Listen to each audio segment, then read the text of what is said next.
ইন্না ফিল লাইলাতি লাসা লা ইয়াফিকুহা আব্দুল মুসলিম, নিশ্চয় রাতে একটা সময় রয়েছে, ওই সময়ের মুখামুখি যে হয়।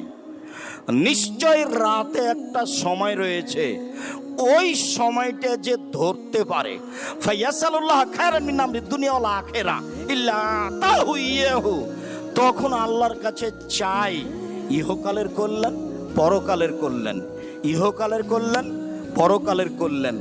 যা চাই আল্লাহ তাই দেন, যা চাই আল্লাহ তাই দেন। প্রথমে বুখারী মুসলিমের হাদিসে বোঝা গেছে যে রাতের 3 ভাগের 2 ভাগ পার হওয়ার পরে, অবশ্যই এই সময় রাতের 3 ভাগের 2 ভাগ পার হওয়ার পরে, এ কথাই ঠিক। আবু হুরায়রা রাদিয়াল্লাহু তাআলা আনহু বলেন, রাসূল সাল্লাল্লাহু আলাইহি সাল্লাম বলেছেন, ইন্নাল্লাহ তাআলা ইয়ানজিলু রাব্বুনাল্লাহু তাআলা কুল্লা লাইলাতিন হিনা ইয়াবকা সুলুসুল লাইলিল আখিরা, যখন রাতের 3 ভাগের 2 ভাগ পার হয়, প্রত্যেক রাতে যখন 3 ভাগের 2 ভাগ পার হয়, তখন আল্লাহ তাআলা সপ্তম আকাশ থেকে প্রথম আকাশে নেমে আসেন।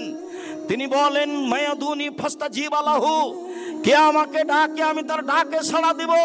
মায়াসালুনি ফাউতিয়াহু, কে কিছু চাই, যে যা চায় তাকে তাই দিয়ে দিব। মায়াস্তাগফিরুনি ফাগফিরালাহু, কে আমার কাছে ক্ষমা ভিক্ষে চাই, আমি তাকে ক্ষমা করে দিব।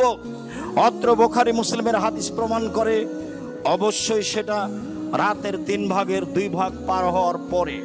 অবশ্য অন্য হাদিসে অর্ধেক রাতের কথা উল্লেখ রয়েছে।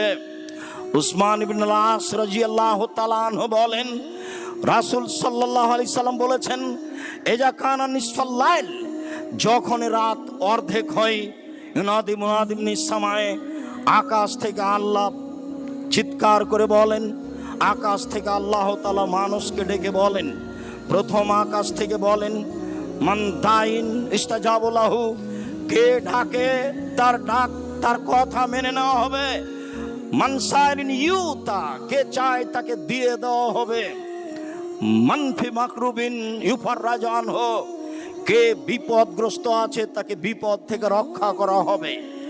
এর পরেও আগের হাদিস বুখারী মুসলিম, আর এই হাদিস আবু দাউদ তিরমিজি, অন্য হাদিসেও রয়েছে, হাদিস সহিহ।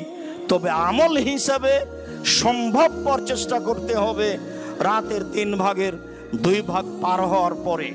সাথে সাথে অর্ধেক রাতের পরে আকাশের দরজা খুলে দেওয়া হয়, যেমনভাবে আজানের পরে আকাশের দরজা খুলে দেওয়া হয়, অর্ধেক রাতের পরে আকাশের দরজা খুলে দেওয়া হয়।